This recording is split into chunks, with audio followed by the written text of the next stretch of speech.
Foundations of Amateur Radio.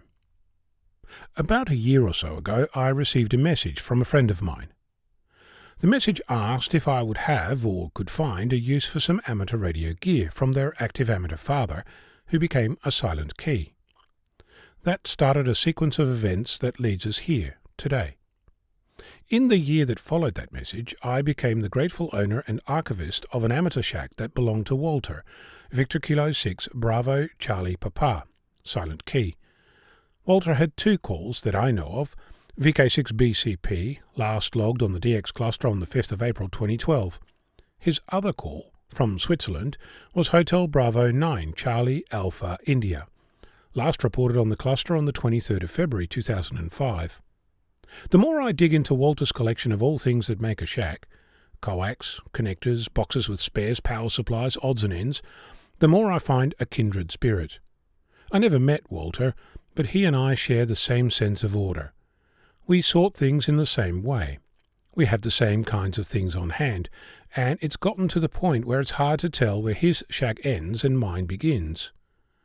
Walter's shack contributed several radios, some of which I loan out to beginning local amateurs.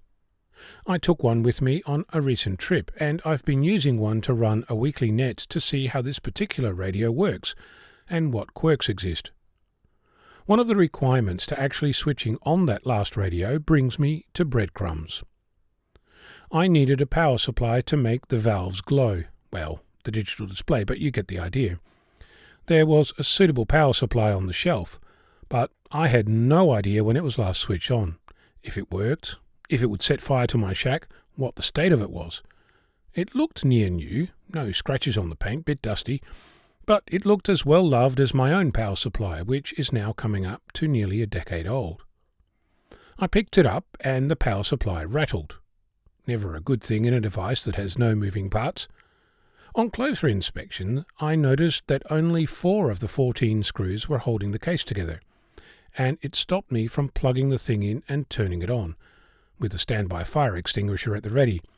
Mind you, I might have been slightly exaggerating with the fire extinguisher.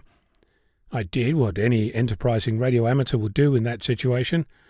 I got out a screwdriver and extracted the 4 remaining screws and lifted the lid. I wasn't sure what I would find, but nothing prepared me for what was there, though Walter, being Swiss, should have. Inside this lovingly maintained power supply, I found a little Ziploc bag with 10 screws, the ones missing from the case. This was the source of the rattle. I also found a disconnected fan lead. Actually, it had been purposefully cut and folded back.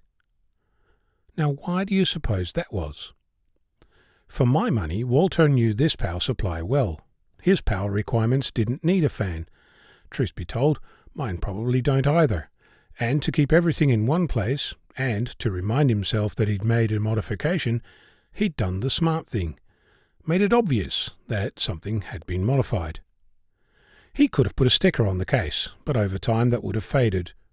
He could have carved his initials into the case and carved an instruction, but both of those would have reduced the aesthetics of the power supply, and if his call sign ever changed, or if he reconnected the fan, he'd have to start again. What I found was something that gave me pause to consider how you manage to document what you've done, not only for yourself, but for others who might stumble on your modification. I'm certain that Walter never considered that one day I'd be telling you this story and thanking him for his preparation, but that's exactly where we are.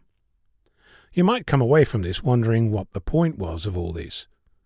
The point is, you can prepare your shack for events that might not happen.